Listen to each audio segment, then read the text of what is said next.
सरकार। साँझ 6:30 बजे नवरङ्ग समाचारमा प्राविधिक भित्र रमेश म अनुसार पछिको नमस्कार।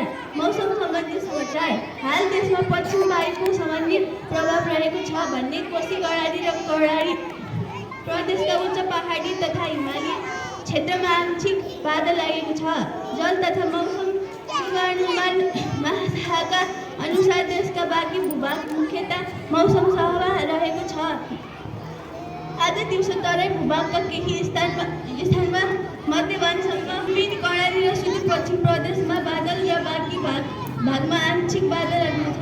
त्यसैगरी आज राति तराईका केही स्थानमा तुवालो रहनेछ।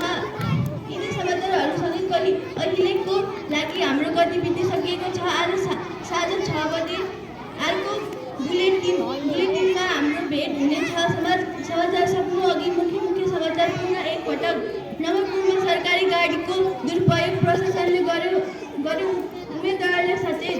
नवरङ्गपुरमा 3600 बालिकालाई यात्रीले खोप लगाइँदै फागुन 1 गतेदेखि 23 प्रत्येक विद्यालयमा लगाइने। चीनले परमाणु परीक्षण गरेको अमेरिकाको आरोप चीनले भन्यो। सरासर जुन